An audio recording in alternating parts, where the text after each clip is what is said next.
Vamos lá. Revisão aqui dos conteúdos da prova do segundo ano. E focando no que vai cair na prova. Né? Acho que a prova de vocês é a que está mais difícil. Porque ela está menos direta. Ela está menos, acho que menos que as outras, ela está menos tipo, o que é isso, o que é aquilo. Né? Essa é uma coisa muito importante vocês entenderem para vocês fazerem essa prova de sociologia. Os conceitos, né, estratificação social, estrato social, classe social, a maioria desses conceitos eu estou dando na prova, a maioria, não todos, tá? E vocês têm que saber usar esses conceitos, não saber esses conceitos, entendeu? O primeiro deles, os dois primeiros, né, assim, essas duas questões aqui, estratificação social e estrutura social, elas vão responder 90% da prova. Né, boa parte da prova, inclusive as partes mais tematizadas em torno da nova classe C, né, nova classe média e da questão racial no Brasil, elas são questões basicamente sobre o que é estrutura social, né, o que é estratificação social. Então vocês têm que entender bem o que é isso para conseguir responder quase todas as questões da prova. Na verdade, todas, basicamente. Né? A estratificação social está subentendida em todas. Então vamos revisar aqui que são essas duas questões. Na estratificação social é a forma como uma sociedade ela se divide em diferentes camadas de desigualdade. Né? Então aquela imagem da pirâmide. Tem aquela imagem da pirâmide social? Lá no topo estão os mais ricos, no meio a classe média, embaixo os mais pobres, depois os miseráveis. Ou a pirâmide social do sistema de estamentos. No topo a nobreza, no meio o clero, depois a burguesia, depois os plebeus. Né? Essa ideia assim, de como a sociedade ela se diferencia a partir das suas desigualdades. Né? Extrato social, a palavra extrato social, vocês vão ver em alguns momentos, ela significa um grupo que compartilha uma condição de desigualdade. Né? Seja porque esse grupo tem mais ou tem menos do que a maioria da população. Ou que tem menos do que um outro estrato social, mas tem mais do que outro estrato social. E daí mais ou menos o quê? Normalmente quando a gente fala de estratificação social, a questão econômica está quase sempre em jogo. Especialmente quando a gente está se referindo à estratificação social das sociedades capitalistas, como é a nossa, né? Em que o dinheiro ele é central. Né? Hoje em dia a nobreza, a família, o título, essas coisas são importantes, mas não são mais centrais. Né? Hoje em dia a posição nas relações de trabalho, nas relações de produção são mais centrais. Né? Então muito do que a gente fala de estratificação social vai envolver a desigualdade das pessoas entre elas sendo tendo mais ou menos dinheiro, né? Mas isso também significa que elas vão ter mais ou menos outras coisas também, direitos, prestígio, poder, enfim, várias questões, né? Então assim, estratificação social ela lida com essa questão da desigualdade. Eu só vou ver aqui se tá certo o negócio de gravação aqui rapidinho. Tá certo. Ok, então vamos lá. Estrutura social. Esse conceito é muito importante, vocês precisam entender isso. Ela reflete, né, ela é um conjunto relativo Estrutura social é um conjunto de aspectos relativos à organização econômica, cultura e as relações sociais que marcam a história da formação de uma sociedade. Né? É só a gente pensar, por exemplo, nessa imagem aqui que vocês estão vendo, né? Esses legozinhos aqui. É como se cada pecinha de lego dessas fosse um aspecto da estrutura social que vai formar o que é o Brasil. Como que se dão as desigualdades no Brasil. Né? Várias questões vão estar em jogo. Por exemplo, aqui, ó, a organização econômica, né? Quem que tinha meios de produção, quem eram os fazendeiros, quem não eram os fazendeiros, quem tinha acesso quem eram os industriais, quem não eram os industriais, quem recebia impostos, quem não recebia impostos, quem pagava impostos, quantos pagavam impostos, né? Quem é trabalhador, quem é patrão, como que se dá a relação de trabalho, o que é produzido nessa sociedade. É uma sociedade mais agrária? É uma sociedade mais industrializada? É uma sociedade de setor de serviços? É uma sociedade em que a maioria da população tem trabalho formal ou emprego informal, né? Tudo assim, todos os aspectos devem ser levados em consideração, tá? De tudo. A cultura, né? Que essas pessoas que formaram essa sociedade, como é que é a cultura delas, como é que elas pensam, por exemplo. Deixa eu até devolver aqui, trazer de volta uma polêmica que teve em uma das turmas, eu acho que foi o segundo B, né, relacionada à questão da cultura cristã. Né? Assim, a maior parte da nossa sociedade ela é cristã. né, por mais que seja uma sociedade multicultural, multicontinental, né, a gente teve pessoas aqui que vieram de vários continentes, com várias religiões, com várias visões de mundo diferentes. O cristianismo ele cresceu entre as pessoas, né, e, enfim, se tornou com o tempo a religião predominante, que marca muito, né, as relações sociais no Brasil, né, o que é certo, o que é errado, né, o que é considerado moral, o que é considerado imoral, é muito pautado no cristianismo. Então teve uma discussão na sala de aula, por exemplo, em que a gente estava falando sobre homofobia, né, e sobre como o fato de uma pessoa ser homossexual no Brasil sujeita ela a mais violência, a menos aceitação, a menos prestígio. E isso tem muito a ver com a estrutura social cristã da sociedade, o fato da nossa sociedade ter se surgido no seio do cristianismo, ter uma cultura cristã. E as pessoas estavam confundindo um pouco as coisas. Isso não significa que a homofobia seja um resultado direto do cristianismo, que a travesti toma tiro de espingarda na cabeça no meio da rua, porque essa pessoa é cristã, e essa pessoa, por ser cristã, ela considera que ser homossexual é errado, e por isso leva essa pessoa a matar. Não necessariamente. Não necessariamente. É lógico que a gente vê por aí, sim, cristãos pregando a violência contra homossexuais. Se a gente vê, sim. Isso não é mentira. É lógico que o pessoal, né, assim, os pastores, né, os religiosos mais midiáticos, mais públicos, eles vão ter um discurso mais moderado, né, inclusive de não pregação da violência, aquela coisa. Deus odeia o pecado, não o pecador. Né? Nós amamos os cristãos, nós amamos os homossexuais, odiamos suas práticas. É lógico que esse é o discurso que predomina, né? Nenhum pastor em sã consciência, pelo menos um pastor de uma igreja grande, que tenha uma visibilidade maior, vai recomendar que se mate um homossexual. Eu acho que não, até porque matar também é pecado. Mas assim, o repúdio, a ideia de que ser homossexual é errado, né? O nojo, a não aceitação, isso vem do fato da cultura em que nós vivemos ser homofóbica. E de onde surge essa homofobia? Essa homofobia não surge do nada. Tem sociedades que não têm essa relação de homofobia tão forte. Né? Vamos pegar, por exemplo, algumas sociedades indígenas no norte da América do Norte, né? Pelo menos ali na região das pradarias do norte da América do Norte, ali na região central, onde fica mais ou menos as províncias de Manitoba, de Saskatchewan, no Canadá, os estados de Minnesota, de Wisconsin, nos Estados Unidos, né, tem uma população ali chamada Cree, em que para eles, né, homossexuais existem desde sempre. Né? Eu acho que as relações sociais, essa vivência social, o quanto que isso vai ser público, que nome isso vai ganhar, né, isso muda com o tempo. Né? Hoje em dia, por exemplo, a própria palavra gay é uma palavra nova. Não só em português, em inglês também. Gay em inglês significa alegre. Né, mas ela ganhou passar ter essa conotação de homossexual há pouco tempo, no século XIX para o século XX. Né? Essa questão da homossexualidade ela está cada vez mais parte da nossa sociedade, porque ela está ganhando um outro tipo de relação na nossa sociedade. Inclusive, um empoderamento dos homossexuais de sair do armário, de não aceitar ter vida escondida, de lutar por direitos, de lutar por visibilidade, etc, etc, etc. Mas ter homossexuais no mundo, isso é uma coisa que sempre existiu. Se não fosse uma coisa que sempre tivesse existido, não estaria lá condenado na Bíblia. Né? Se fosse uma coisa de agora, não teria lá 3.000 anos atrás, sei lá quanto tempo que é o Antigo Testamento, o Pentateuco, deve ter o quê? 4, 5 mil anos, já se falava, tanto de maneira positiva quanto de maneira negativa a respeito das relações homoafetivas, né? E a gente não tem como ter certeza porque esses escritos foram escritos em outras línguas, passaram por processo de tradução, edição, corte, censura, né, modificações. É impossível a gente realmente saber o quanto daquilo é original. Impossível.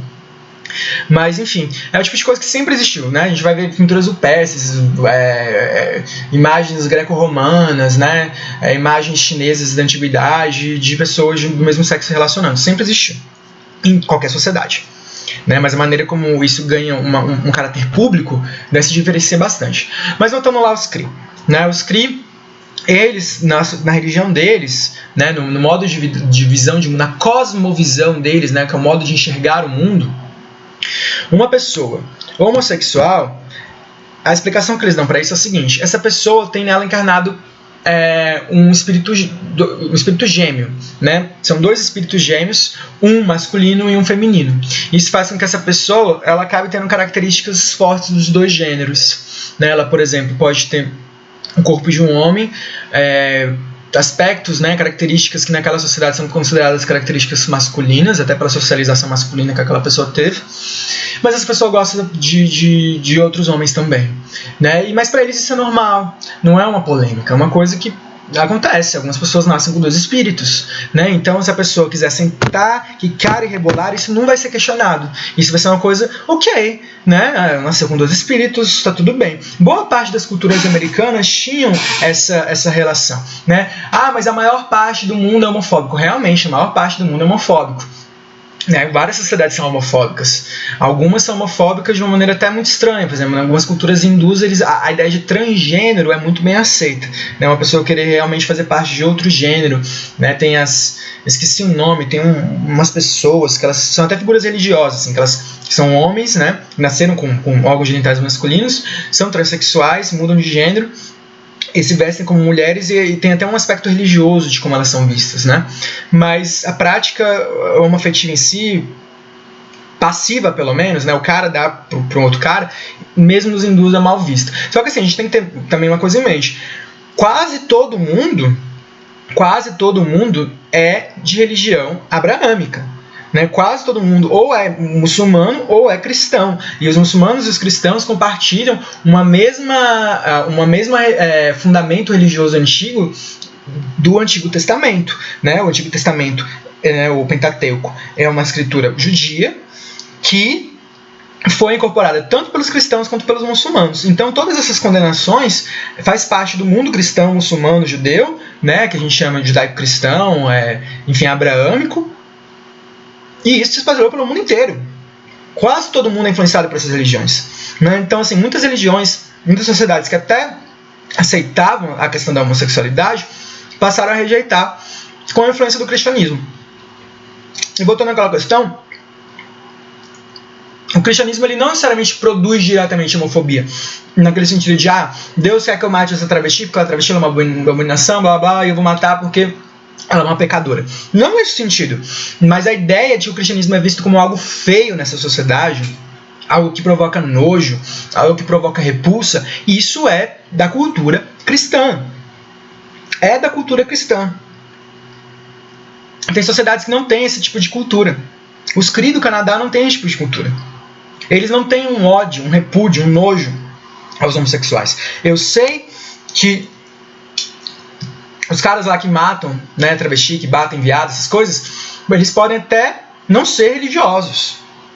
Mas o mundo, a sociedade em que eles nasceram, é uma sociedade em que ser homossexual é algo visto de maneira negativa. É algo visto como algo a se ter nojo, a se ter repulsa. Por quê? Porque a cultura dessa sociedade é assim. E de onde que a gente acha, que elementos, né, quando a gente vai buscar o porquê de existir essa homofobia generalizada na sociedade, o fato de quase toda a população considerar a homossexualidade algo negativo. Onde é que a gente encontra o fundamento disso?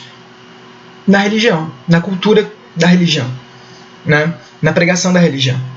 Assim, de maneira geral, é a religião que justifica. Não, ela não vai justificar a morte, mas é ela que vai trazer essa ideia de que é errado ser homossexual. E isso vai ter como consequência, no fundo, a violência. Né? Então, aspectos relacionados à cultura, às relações sociais, enfim, todas essas coisas, esses elementos, esses tijolinhos, né, da sociedade, como é que essa sociedade se formou, quem faz parte dela, como é que são as relações de trabalho, o que essas pessoas pensam, o que essa religião dessa sociedade considera certo, errado, imoral, moral, anormal, normal. Né? Tudo isso vai formar o que é a sociedade, o que a gente chama de estrutura social. E essa estrutura social vai formar as desigualdades, né? A estratificação social, né, as desigualdades, ela vai refletir as características dessa cultura, dessa estrutura. Esse conceito de estrutura social é fundamental, vocês precisam entender isso muito bem para quase todas as questões da prova. Vamos seguir adiante. Aliás, deixa eu só botar uma coisa aqui. A primeira questão de vocês vão pegar um gráfico, vão ter vários gráficos na prova, e vão descrever nesse gráfico Vou até entregar aqui como é que é para vocês terem uma noção. Explique e demonstre como aspectos muito marcantes da estrutura social da sociedade brasileira se refletem na formação da estratificação social da nossa população. Então vocês vão pegar um gráfico, né, um gráfico da escola de vocês, né, que reflita, por exemplo, a desigualdade de acesso ao ensino superior entre brancos e negros. E daí você vai explicar, né, que aspectos da estrutura social se refletem nessa estratificação, né, nessa desigualdade, por exemplo, entre o fato de que os brancos têm muito mais acesso ao ensino superior que os negros. Eu quero que vocês expliquem esse tipo de coisa, tá? Vai ter vários gráficos lá na prova, os gráficos estão inclusive no livro de vocês, eu extraí do livro de vocês, então dê uma olhada nesses gráficos já, que é muito parecida essa questão com aquela redação que vocês fizeram no trabalho. Ok? Só que em vez de basear em textos, vamos basear em gráficos. Próxima questão. O fim do sistema de estamento e a ascensão da burguesia. Né? Essa questão não caiu no trabalho de vocês, mas vai cair na prova. Né? Primeiro, vocês têm que saber o que é a burguesia. Né? A burguesia é a classe das pessoas, né, o extrato social das pessoas que eram ricas, né, durante aí o que a gente chama de antigo regime, né, na época do feudalismo, na época do início da Idade Média até o início da Idade Moderna, né, eram pessoas que tinham muita importância, mas elas não tinham participação política porque elas não eram nobres. Né, elas não pertenciam a famílias que eram famílias herdeiras de extensão de terra que tinham um poder político sobre essas terras. Né, os nobres nada mais são do que donos de extensões de terra em que várias pessoas vivem nessa terra. Né, várias pessoas dependem dessa terra. E as pessoas que vivem nessa terra pagam tributos, né, pagam impostos para esses nobres, porque os nobres são donos daquela região. Né, e eles administram aquela região, eles são como se fossem os governadores, né, hoje em dia. E, enfim, tem que proteger aquela região. Eles tinham muita importância política, inclusive como é que se daria o comércio, né, nessa região, como é que se daria as relações econômicas, como é que se daria, não o comércio, mas a produção, né, o que seria produzido naquela região, para onde que seria enviado, né, os nobres eles mandavam muito na política e muito na economia. E foi acontecendo uma série de revoluções, que a gente chama de revoluções burguesas, para acabar com o poder da nobreza. Né, a Revolução Gloriosa acaba com o absolutismo na Inglaterra, né, faz com que a democracia surja, com que a participação política surja, mas vai surgir democracia para quem? Para os burgueses ricos. Né, não só os nobres podem participar da política, mas os burgueses ricos também. E só eles.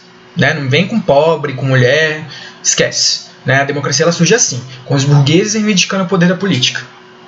Poder na política.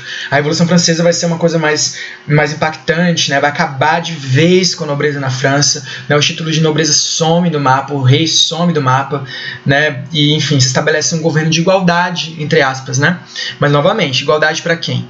Né, aquela coisa, não sou mais nobre, mas estou aqui no jogo político porque eu tenho dinheiro.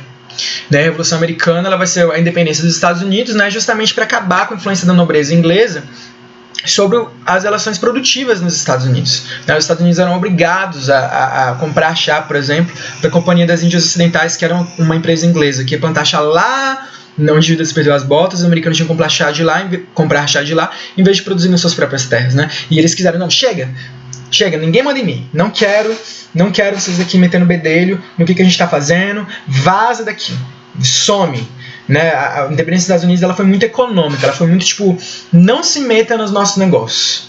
Né? Então, essa série de revoluções vai derrubar aquele tipo de estratificação social que a gente chama de sistema de estamento, em que algumas pessoas elas nascem com alguns privilégios, né? Elas nascem já com certos poderes porque elas pertencem a famílias muito antigas que são donas de extensão de terras, né? Que é o que a gente chama de nobreza, de aristocracia. Só que isso daí também não vai também acabar com as desigualdades, né? Acaba com esse tipo de desigualdade, baseado em privilégios naturais da nobreza. Mas outras desigualdades, as desigualdades só se transformam, né? As relações de exploração, de privilégios continuam existindo. Só que em vez de se basear no sobrenome, se baseiam na propriedade dos meios de produção, né? Em quem tem terra e maquinários, enfim, para produzir, para gerar trabalho, e quem não tem, né? Essa perspectiva marxista das relações, da estratificação social, né? Quem tem poder acaba sendo quem tem como produzir, né? E quem acaba enriquecendo com a produção, né? Se eu sou dono da fábrica, eu vou definir o salário, né? E eu definindo o salário, eu defino de uma forma em que o rendimento do que eu vendo fique o máximo possível para mim, né? Eu pago um salário em que a pessoa vai aceitar trabalhar, mas também não vai ser exatamente o que ela gerou de riqueza para mim, né? O que ela gera de riqueza para mim fica para mim, porque assim eu enriqueço, né? E essas diferenças entre ricos e pobres vai aumentando bastante. Essas coisas aqui, tudo que eu falei, vocês têm que saber para responder a prova, ok? Se não foi suficiente essa explicação, estudem no livro aí de vocês. Outra coisa que vai cair na prova é estratificação social para Marx e para Weber. Qual é a diferença dos dois? Vamos lá rapidinho, que se eu fazer um vídeo mais longo do que esse aqui, vocês não vão escutar e eu vou estar gastando meu tempo precioso aqui, que eu poderia estar bebendo essa hora, para explicar esse monte de coisa para ninguém, né? Espero que tenha pelo menos umas 3 pessoas assistindo.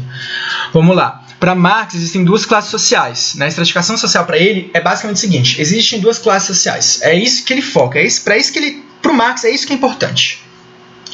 Existem outras classes? Pode até existir, mas assim, para as questões políticas, isso daqui que importa. Na hora que o bicho pegar, na hora que tiver uma revolução, o restante das classes sociais ou vai se aliar à burguesia ou vai se aliar ao proletariado, né? O importante são essas 2. Se existe mais coisa, não vamos focar nisso agora não, vamos focar nessas 2 aqui, né? Qual é a diferença entre essas 2 classes sociais? A posição nas relações de produção.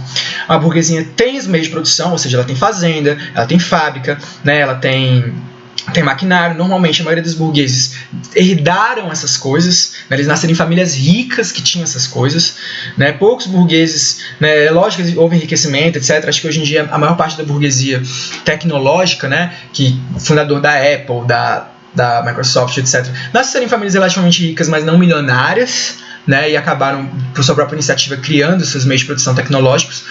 Mas no contexto da Revolução Industrial, boa parte das famílias que conseguiram fazer esses grandes empreendimentos, né, os Ford, o Rockefeller, né, os grandes industriais, boa parte, não todos, mas boa parte já veio de famílias ricas que herdavam, né, extensões de terra, que herdavam fábricas, indústrias, né, e essas pessoas elas produzem tudo que a sociedade precisa, então elas são muito importantes para a sociedade, né, elas geram emprego, né? Então, se elas estiverem felizes, se elas não estiverem gostando, elas zapam para outro país e daí gera desemprego naquela sociedade. É um dilema muito grande que a gente vive, né? Como aumentar a igualdade no Brasil, fazer com que os ricos ganhem menos e que os pobres ganhem mais, mas sem fazer com que os ricos deixem de querer investir aqui, sem expulsar os ricos do país, porque se expulsar os ricos do país, os pobres não tem nada, a gente depende dos ricos, a gente depende para os ricos gerarem trabalho,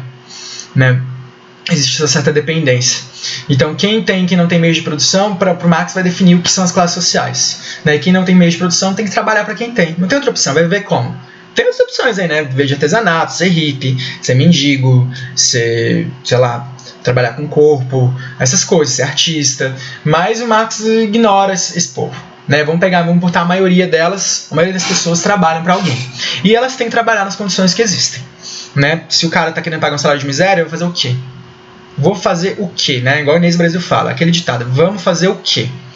Né? Vamos lutar para que isso melhore. É essa questão aí também do Marx, né? A questão dos interesses. A outra diferença entre essas classes sociais é a questão da visão de mundo, né? Os interesses. A burguesia quer só enriquecer, ela quer aumentar seus lucros, né? Ela está aí constantemente se transformando para nunca perder seus lucros, mesmo que isso aconteça de uma forma com aparências boas, né? A burguesia ela não necessariamente ela faz coisas malvadas, né? As relações aí, tipo essas novas relações de trabalho capitalista, né? De você tomar cerveja no trabalho, chegar no escritório descendo um descarregador colorido, né? Festinha, surpresa, meme, chamar o chefe, seu amigão do chefe legal, etc. Isso tudo é porque a gente criou condições em que o capitalismo precisa funcionar assim. E as pessoas estão fazendo isso porque elas estão vendo que isso dá dinheiro. Se isso não dá dinheiro, elas não estariam fazendo isso não, né? E a classe trabalhadora está aí lutando para manter seus interesses. É o que a gente vê no cenário político atual, né? Boa parte da classe trabalhadora engajada, né, politizada, por mais que esteja se lascando com o governo da Dilma, prefere o governo da Dilma do que um outro que venha a acabar mais ainda com suas conquistas trabalhistas ou impedir um avanço das suas conquistas trabalhistas, né? Então ela tem que se posicionar, ela tem que fazer alguma coisa, né? Para ser menos explorada, para ter condições de trabalho melhor, para ter garantia de emprego, né? Enfim, para o Marx, a grande questão entre essas duas classes sociais é porque elas querem coisas diferentes. Elas têm interesses diferentes e elas acabam tendo uma questão política, né? Elas têm um embate político. E a gente tem a classe burguesa, que é a classe que domina o cenário político, né? Se a gente for vendo, nossos políticos são quase todos burgueses, quase todos empreendedores, quase todos, ou pelo menos de famílias empreendedoras, né? Que geram trabalho, geram riqueza e tentam fazer com que o país seja o melhor possível para eles. E a gente tem a classe trabalhadora querendo fazer com que o país seja o melhor possível para a própria classe trabalhadora, né? E dessa relação surgem as grandes revoluções, os grandes movimentos trabalhistas, as grandes greves, as grandes confusões, né? Para o Marx, o futuro disso seria a ditadura do proletariado, né? Esse conflito ia ficar tão grande que as pessoas uma hora iam pegar nas armas, iam matar seus patrões, iam pegar os meios de produção para si e estabelecer o que a gente chama de socialismo, né, em que os meios de produção, as fábricas, as fazendas, não pertencem mais a alguém, não são mais dos burgueses, são de todo mundo, são públicas. Para o Weber, as classes sociais elas dizem respeito mais a ter poder de consumo e ter a capacitação para o trabalho, né? Ele define classe social como isso, ele não envolve esses aspectos políticos aqui, né, de visão de mundo que o Marx envolve.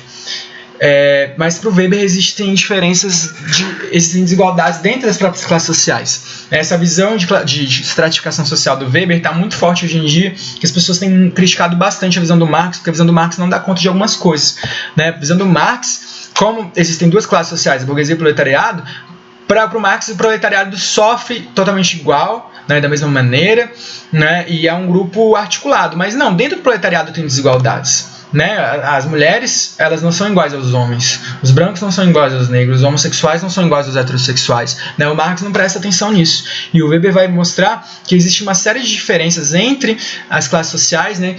Dentro das classes sociais, em relação à aceitação social e ao poder. Algumas pessoas muito ricas, elas além de serem muito ricas, elas podem ser até muito ricas, mas às vezes elas têm menos prestígio do que outras pessoas até um pouco menos ricas, né? Por serem, por exemplo, uma mulher. Uma mulher milionária, por mais que o dinheiro traga muito prestígio, ela vai ser provavelmente ela vai ser menos levada a sério do que os outros homens, né? Inclusive os outros homens vão ficar fazendo esse daí, já sei como é que chegou até aí, né? Book rosa, não sei o que, né? Afros corvo. E as relações de poder também, né? Poder é conseguir fazer o que quer. Existem pessoas pobres que dentro lá da sua favela são poderosíssimas. Não são mais ricas, mas são muito poderosos. E tem muito mais prestígio. O Weber vai ver essas diferenças dentro das classes sociais.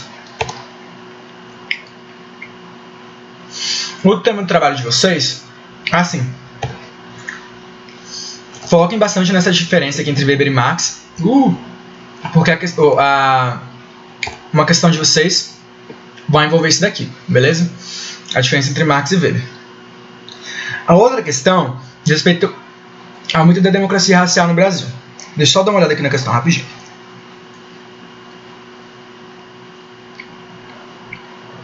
Bom, eu preciso que vocês leiam aquele texto sobre o racismo sendo um problema estrutural. Eu tinha pensado em preparar uma aula sobre isso, assim em vídeo, né, e postar para vocês, mas eu não vou me dar o trabalho de fazer isso porque eu sei que poucas pessoas vão ver, né? O texto está bem claro, leiam lá o texto, tá? Eu acho que o texto está bom, o texto é interessante, e eu quero que vocês basicamente digam o que diabo é isso, né? Por que as pessoas, o que quer dizer o racismo ser um problema estrutural no Brasil? Bem, o racismo ele não surge só do sentimento do coração ruim das pessoas. Não é só uma questão de a pessoa ela ser má, ela não ter respeito, ela não ter valores e agredir alguém. O racismo ele tem a ver com como o Brasil se formou. E as relações raciais no Brasil elas são muito peculiares. Vocês vão ver lá no texto que a maneira como se deu as relações de raça aqui no Brasil foi muito diferente dos Estados Unidos. A vida dos escravos, o modo de escravizar no Brasil, ele era um modo de maior proximidade. De certa forma, o escravo fazia parte da família extensa do senhor de engenho. os portugueses, eles não tinham uma noção de raça muito forte, né? Até porque os portugueses eles já são muito mestiços. Os portugueses são uma mistura grande, né, dos celtas, dos mouros, dos latinos, né? Eles não têm uma identidade de tipo, eu sou branco, você é preto, como os ingleses têm, né?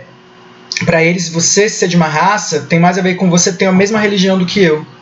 E assim, os portugueses, Portugal é quase África, né? Tá ali na pontinha com o norte da África, que é muçulmano. E daí, o que foi? Eu não me fio do computador. Não, peraí. E daí, você tá me atrapalhando. E daí desculpa. As relações de escravidão que a gente teve no Brasil se assemelham muito. Mãe, liga essa luz. Se assemelham muito. Foi mal, gente. Pera aí, deixa eu voltar.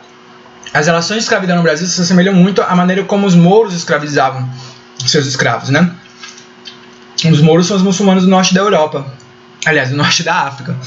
Que durante muito tempo ocuparam Portugal. Vocês vão entender isso melhor lendo lá o texto. E assim, o Brasil foi colonizado para ser um país de exploração. Chegaram muita pouca gente aqui, né? O Brasil começou a ser povoado mesmo depois de 1820. Antes disso, o Brasil tinha pouca gente. A maioria das pessoas que tinham aqui eram índios, né? Já daqui, que não tinham morrido ainda. E as pessoas trazidas da África para serem escravas aqui. Portugueses mesmo eram poucos. Então, assim, para ocupar o país, né? Os portugueses tinham uma relação, inclusive de ter filhos, né, com os escravos. E a maneira como... E isso era, assim... Não existia política aqui, não existia prefeitura, administração, né? Os feudos, eles eram... Os feudos, ó. Os engenhos, eles eram como se fossem reinos à parte, né? O senhor de engenho fazia o que ele queria lá. Nem a igreja influenciava tanto no comportamento das pessoas. Então, todas essas relações aí que vocês vão ver mais detalhes no texto, elas produziram uma sociedade muito miscigenada, né? Uma sociedade muito miscigenada, e acabou criando essa impressão que a gente tem de que o Brasil não tem racismo, né? Mas tem racismo, sim. Essa relação, por mais que ela fosse próxima, era uma relação de muita violência, né? Aquela relação parecida com o que a gente tem muitas vezes com os empregados domésticos até hoje, né? Aquela coisa, vocês viram aquele filme? É muito lindo aquele filme, a que horas ela volta, né? A empregada, o menino deita no colo dela, né? Trata ela igual a mamãe, ela é super íntima da família, mas ela tem o lugar dela. Se ela não pode entrar na piscina, ela não pode comer o sorvete gostoso. Se ela fizer isso, ela é humilhada, né? Ela é íntima até certo ponto. Para que interessa o patrão, ela é íntima. Para que não interessa o patrão, ela não é íntima, né? Os escravos tinham essa relação também aqui. Os senhores tinham essa relação com os escravos aqui também, né? Então acabou criando essa imagem de país mestiço, né? De país sem desigualdade racial. Mas existe sim muita desigualdade racial, né? É só a gente olhar aí os gráficos, né, que a gente tem, os dados que demonstram o quanto em diversos aspectos, educacional, qualidade de vida, expectativa de vida, os brancos têm uma qualidade de vida maior que os negros no Brasil, né? E por quê? Acabou a escravidão, os negros tiveram acesso à terra, tiveram acesso à educação, chegaram vários europeus.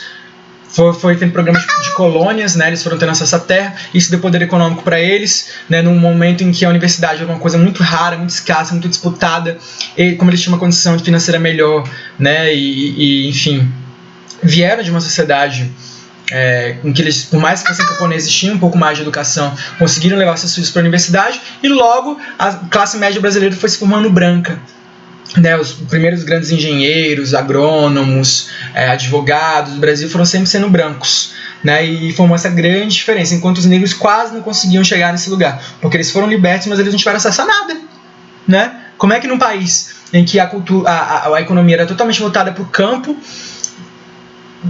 como é que você quer que as pessoas sobrevivam se elas não têm acesso à terra? Se as terras ficaram ou na mão dos senhores de engenho, que já eram donos delas, ou nos programas de colonização feitos para os imigrantes europeus, né? Os negros acabaram continuando trabalhando para quem eles trabalhavam, né? nos seus antigos engenhos, né, no trabalho antigo deles. Então, assim, todas as questões são problemas estruturais, né, que tem a ver com a formação, com os tijolinhos da sociedade brasileira. Essa questão é muito importante também. Vocês viram que aqui nessa questão da classe, do racismo como problema estrutural, a ideia de estrutura social é a mais importante. Né? O que é a estrutura social? Como o Brasil se formou? Né? Quais são as características da formação do Brasil? E isso é muito importante para vocês entenderem isso daqui. Essa questão aqui é a mesma coisa, tá? Sobre a nova classe média. O que vocês precisam saber em relação a isso, né, para responder a questão da prova, é basicamente o que as pessoas estão chamando de nova classe média. O que elas estão levando em consideração, né, para chamar de nova classe média? Normalmente as pessoas que falam sobre nova classe média, que dizem, realmente, né, esse povo aí que subiu de vida nos últimos anos, né, conseguiu comprar mais coisas, né, conseguiu comprar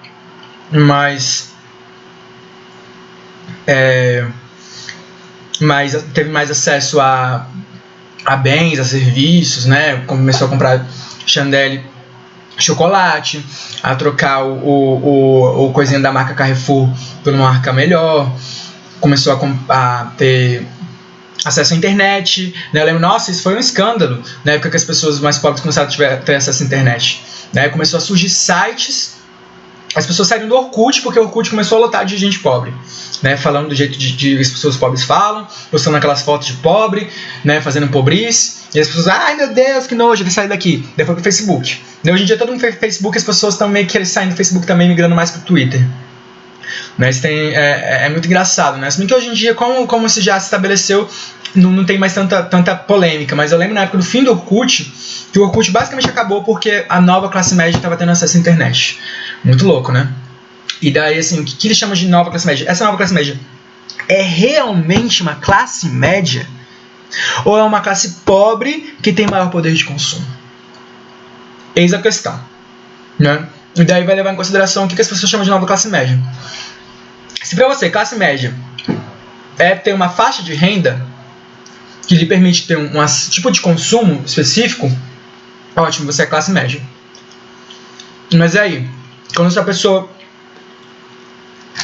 num contexto de crise, como a gente está vivendo, perdeu o poder de compra, ela vai continuar sendo classe média? Né? Para outras pessoas, não basta só a faixa de renda para definir o que é classe média. A gente precisa considerar várias outras coisas, porque a classe média clássica do Brasil, o que realmente é classe média, ela não se formou num boom econômico que rolou do dia para a noite. Ela se formou com o tempo, com as pessoas tendo acesso à educação superior, tendo acesso a profissões de elite, fazendo parte de quem são os formadores de opinião, quem são as pessoas importantes do país. A classe média mesmo, ela é muito importante do ponto de vista político, do ponto de vista de prestígio social, né? Ela não vira um problema quando está no aeroporto, ela não vira um problema quando está frequentando o shopping, ela é o frequentador nativo do aeroporto, ela é o frequentador nativo do shopping. Né? Ela tem uma história de formação que teve muito a ver com a estrutura social brasileira, essa antiga classe média. Né? E o que diferencia a nova classe média da antiga classe média? Né? Vocês têm que ter isso em mente para responder a questão. Tá? É basicamente isso que vocês precisam saber em relação a esse ponto. Deixa eu só olhar aqui. Uma das perguntas, vou até jogar aqui a pergunta para vocês. Uma das perguntas vocês precisam dizer que aspectos estruturais diferenciam a nova classe média da antiga classe média. Deixa eu só voltar num ponto aqui em relação à democracia racial. Eu acho que essa desigualdade estrutural, né, ela